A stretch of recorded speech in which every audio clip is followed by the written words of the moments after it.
മഹാലക്ഷ്മി സീരിയലിൻ്റെ ഇന്നത്തെ എപ്പിസോഡ് റിവ്യൂയിലേക്ക് എല്ലാവർക്കും സ്വാഗതം. അങ്ങനെ മേഘനാഥനാവട്ടെ കണ്ണൻ്റെ മരണവാർത്ത ആഘോഷിക്കാനായിട്ട് കമലേശ്വരം വീട്ടിലേക്ക് എത്തുകയാണ്. എന്തായാലും ഇരട്ടി സന്തോഷമായിട്ട് സാഗറുടെ, അതായത് മഞ്ജുവിൻ്റെയും സാഗറുടെയും കുഞ്ഞു പോയെന്നുള്ള വാർത്ത കൂടി അവൻ അറിയുന്നുണ്ട്. അങ്ങനെ മേഘനാഥനാണെങ്കിൽ ഭാവിയിലേക്ക് നടക്കാൻ പോകുന്ന, അല്ലെങ്കിൽ നടത്താൻ തീരുമാനിക്കുന്ന ഓരോ കാര്യങ്ങളായിട്ട് ചർച്ച ചെയ്യണം. ഉണ്ണിയും ദുർഗയും കരുണയൊക്കെ തന്നെ അത് ആവേശത്തോടു കൂടിയിട്ട് കേൾക്കുന്നുണ്ട്. ഇനി അവശേഷിക്കുന്നത് ആ സാഗറും മഹാലക്ഷ്മിയും മാത്രമാണ്. അവനെ ഞാൻ അങ്ങ് തട്ടും, അവനെ ഇഞ്ചിഞ്ചായിട്ട് എനിക്ക് കൊല്ലണം. പിന്നെ മഹാലക്ഷ്മി, അവൾ എന്തായാലും കണ്ണനില്ലാത്ത ലോകത്ത് അധിക കാലമൊന്നും ജീവിക്കാൻ പോകുന്നില്ല. എന്തൊക്കെ പറഞ്ഞാലും കണ്ണനെന്ന് വെച്ചാൽ അവൾക്ക് ജീവൻ തന്നെയാണ്. അവൻ്റെ സ്വത്തുക്കളുടെ ഭൂരിഭാഗവും അവളുടെ പേരിലാണെങ്കിലും അത് തന്ത്രപൂർവ്വം നമ്മുടെ പേരിലാക്കി അവളെ ഒരു മുക്കിലിരുത്തണം. എന്നിട്ട് ജീവിതകാലം മുഴുവനും അവൾ കണ്ണീര് കുടിച്ചങ്ങനെ കഴിയണം. അത് കാണാം. അല്ലാതെ അവളെ പെട്ടെന്നൊന്നും കൊന്നു കളയരുത്. അത്രത്തോളം അവൾ നമ്മളുടെ തകർച്ച ആസ്വദിച്ചിട്ടുണ്ടെന്നൊക്കെ മേഘനാഥൻ പറയുന്നു. കരുണ പറയുന്നുണ്ട്, അത് തന്നെയാണ് എനിക്കും വേണ്ടത്. എനിക്ക് അവളുടെ തകർച്ച ആസ്വദിക്കണം. ഞാനിവിടെ റാണിയായിട്ട് ജീവിക്കുന്നത് അവൾ കാണണം. എല്ലാം കൊണ്ടും അവൾ എൻ്റെ അടിമയായിരിക്കണം എന്നൊക്കെ കരുണയാണെങ്കിൽ പറയണം. മോളുടെ എല്ലാ ആഗ്രഹങ്ങളും നടക്കാൻ പോകുന്നു. എന്തായാലും ഇതങ്ങനെ വെറുതെ വിട്ടാൽ പറ്റില്ല. അമ്മായി നല്ലൊരു ബിരിയാണിയൊക്കെ ഉണ്ടാക്കി നമുക്ക് അങ്ങോട്ട് കഴിക്കാമെന്നൊക്കെ പറയണം. അതിലെന്താടാ ഇപ്പം തന്നെ ഉണ്ടാക്കാമെന്നൊക്കെ പറഞ്ഞുകൊണ്ട് ദുർഗയാണെങ്കിൽ ആ ഒരു ബിരിയാണി ഉണ്ടാക്കാൻ തന്നെ തീരുമാനിക്കുകയാണ്. പക്ഷേ മേഘനാഥൻ അറിയുന്നില്ല ഞെട്ടിക്കുന്ന സംഭവങ്ങളാണ് ഇനി വരാനിരിക്കുന്നതെന്ന്. എന്തായാലും മാർക്കോയും ലോപ്പസും കണ്ണനെയും സാഗറിനെയും വീട്ടിലേക്ക് പറഞ്ഞു വിട്ട് അവർ പോകുന്നുണ്ട്. ഈ സമയം മാർക്കോയുടെ ആ ഒരു ദിവ്യശക്തിയെക്കുറിച്ചൊക്കെ തന്നെ സാഗറിനോട് ചർച്ച ചെയ്തുകൊണ്ടിരിക്കുകയാണ് കണ്ണൻ. എന്നിട്ട് അവർ ഒട്ടും വൈകാതെ മഹാലക്ഷ്മിയെയും മഞ്ജുവിനെയും കാണാനായിട്ട് മഞ്ജുവിൻ്റെ വീട്ടിലേക്ക് പോകുന്നു. അങ്ങനെ മഹിയാണെങ്കിൽ കാറിൻ്റെ സൗണ്ട് കേൾക്കുമ്പോൾ തന്നെ ഓടി ഉമ്മറത്തേക്ക് എത്തുന്നുണ്ട്. അങ്ങനെ അവൾ കാണുന്ന കാഴ്ച ഞെട്ടിക്കുന്നതാണ്. അതായത് ഒരു മുടന്തും കൂടാതെ നല്ല രീതിയിൽ നടന്നു വരുന്ന കണ്ണൻ.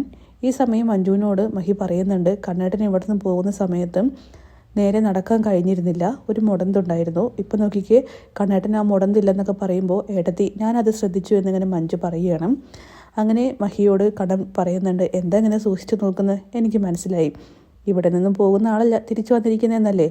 അയ്യപ്പനെ കാണാനായിട്ട് പോയപ്പോഴേ അയ്യൻ എൻ്റെ ഈ ഒരു അവസ്ഥയിലൊരു മാറ്റം വരുത്തി, എല്ലാം കൊണ്ടും എന്നെ അനുഗ്രഹിച്ചു വിട്ടു എന്നൊക്കെ പറയുകയാണ്. ഇത് കേൾക്കുമ്പോൾ തന്നെ മഹിക്കാണെങ്കിൽ ഒത്തിരി സന്തോഷമാവുന്നുണ്ട്.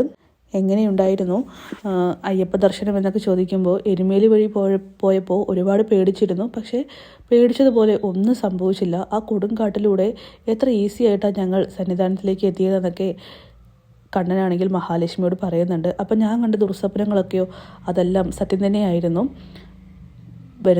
പോകുന്ന വഴിയിൽ ഞങ്ങൾക്ക് ഒരുപാട് തടസ്സങ്ങൾ നേരിടേണ്ടി വന്നു. പക്ഷെ അതൊക്കെ തന്നെ നിഷ്പ്രയാസം മാർക്കോ മാറ്റി തന്നു. പിന്നെ ഇതിനൊക്കെ പുറകിൽ ആ മേഘനാഥനും പിന്നെ തൻ്റെ രണ്ടാനച്ഛനും മുത്തശ്ശിയും കരുണയൊക്കെ തന്നെയാണ്. എന്തായാലും അവരുടെയൊന്നും ലക്ഷ്യം നടന്നിട്ടില്ല. പക്ഷെ ശത്രുക്കൾ സത്യങ്ങൾ അറിയാതെ അവിടെ സന്തോഷിച്ചു കൊണ്ടിരിക്കുകയാണ്. അതായത് ഞാൻ മരിച്ചു എന്ന് കരുതിയിട്ട്. ഈ സമയം മഞ്ജുവും മഹാലക്ഷ്മിയും ഇവിടെ നടന്ന കാര്യങ്ങളും പറയുന്നുണ്ട്. സാഗറുടെ കുഞ്ഞ് മഞ്ജുവിൻ്റെ വയറ്റിലുണ്ടെന്നുള്ള കാര്യം തെറ്റിദ്ധരിച്ച് ദുർഗയും കരുണയും കാണിച്ചു കൂട്ടിയ അതിക്രമങ്ങളെക്കുറിച്ച്. ഇതൊക്കെ കേൾക്കുമ്പോൾ തന്നെ സാഗറാണെങ്കിൽ പറയുന്നുണ്ട്, ഇനി ഒരിക്കലും അങ്ങനെ ഒരു ശുഭവാർത്ത ഉണ്ടാവുകയാണെങ്കിൽ മഞ്ജുവിനെ അങ്ങോട്ട് വിടുക പോലും ചെയ്യില്ല. കാരണം അവരൊക്കെ എന്തും ചെയ്യാൻ മടിക്കാത്ത കൂട്ടത്തിലുള്ളവരാണെന്നൊക്കെ. ഈ സമയം മഹി പറയുകയാണ്, അവരുടെ എല്ലാ മാനസികാവസ്ഥയ്ക്ക് അനുയോജ്യമായിട്ടുള്ള ശിക്ഷ തന്നെ ദൈവം കൊടുത്തോളും, അത് ഉറപ്പാണ്. നമ്മളാരും തെറ്റുകൾ ചെയ്യുന്നില്ല എന്നൊക്കെ മഹിയാണെങ്കിൽ സാഗറിനോട് പറയുന്നു. എന്തായാലും വിശേഷങ്ങളൊക്കെ പറഞ്ഞതിന് ശേഷം മഹാലക്ഷ്മിയാണെങ്കിൽ കണ്ണനെയും കൂട്ടിയിട്ട് റൂമിലേക്ക് പോകുന്നുണ്ട്. ഈ സമയം കണ്ണൻ പറയുകയാണ്, ഇനി മുതൽ നമുക്ക് പുതിയൊരു ജീവിതം തുടങ്ങണം, ഇവിടെ വെച്ചാണ് നമ്മളത് സ്റ്റാർട്ട് ചെയ്യാൻ പോകുന്നതെന്നൊക്കെ പറഞ്ഞ് മഹിയെ ചേർത്ത് പിടിക്കുന്നുണ്ട്. പക്ഷെ അപ്പോഴേക്കും മഹിയാണെങ്കിൽ പെട്ടെന്ന് ഞെട്ടലോട് കൂടിയിട്ട് അങ്ങോട്ട് മാറി നിൽക്കുകയാണ്. അത് വേണ്ട കണ്ണേട്ടാ, എല്ലാ ചിട്ടപ്രകാരവും ഈ ഒരു തിരുവസ്ത്രം, അതായത് നമ്മുടെ ഈ അയ്യപ്പനെ കാണാനായിട്ട് മാലയിട്ട സമയത്തുള്ള കറുപ്പ് വസ്ത്രമൊക്കെ അഴിച്ചു വെച്ചതിന് ശേഷം മാത്രം മതി. അത്രയ്ക്ക് ബഹുമാനത്തോട് കൂടിയിട്ടാണ് മഹി അത് പറയുന്നത്. കണ്ണനാണെങ്കിൽ അത് ഓർക്കുന്നുണ്ട്. എന്തായാലും ആ ഒരു ചടങ്ങ് കൂടി കഴിഞ്ഞിട്ട് മതി നമ്മുടെ പുതിയ ജീവിതം എന്നൊക്കെ മഹാലക്ഷ്മി ആണെങ്കിൽ കണ്ണനോട് പറയുന്നു. എന്തായാലും പിന്നീട് മാർക്കോയും ലോപ്പസും ചേർന്ന് മേഘനാഥനിട്ട് നല്ലൊരു പണി കൊടുക്കണമെന്ന് തീരുമാനിക്കുകയാണ്. ഇപ്പം അവൻ ആഘോഷിച്ചു കൊണ്ടിരിക്കുകയായിരിക്കും. കണ്ണൻ സാർ എന്തായാലും കമലേശ്വരം വീട്ടിലേക്ക് എത്തിക്കാണില്ല. അതിന് മുന്നായി തന്നെ അവനെ ഒന്ന് ഷോക്ക് അടുപ്പിക്കണം. എന്തായാലും മാർക്കോയാണെങ്കിൽ പോലീസാണെന്നുള്ള രീതിക്ക് മേഘനാഥനെ വിളിക്കുന്നുണ്ട്. മേഘനാണെങ്കിൽ വീട്ടിൽ ഭക്ഷണം, അതായത് ദുർഗ വയ്ക്കുന്ന ബിരിയാണി കഴിക്കാനുള്ള തിടുക്കത്തിലാണ്. അങ്ങനെ അവൻ ഫോൺ എടുക്കുന്നുണ്ട്. ഒരു ഞെട്ടലോട് കൂടിയിട്ടാണ് മേഘൻ ആ വാർത്ത കേൾക്കുന്നത്. അതായത് പോലീസ് സ്റ്റേഷനിൽ നിന്നാണ് വിളിക്കുന്നതെന്നും CI ആണെന്നും കാർത്തികേയൻ എന്ന ഗുണ്ടയെക്കുറിച്ച് അറിയുമോ എന്നൊക്കെ ചോദിക്കുകയാണ്. ഇത് കേൾക്കുമ്പോൾ തന്നെ മേഘനാഥനാണെങ്കിൽ ആകെ ഷോക്കാവുകയാണ്. എന്തായാലും പുതിയൊരു കെണി തന്നെയാണ് മാർക്കോയാണെങ്കിൽ മേഘനാഥനിട്ട് കൊടുക്കുന്നത്.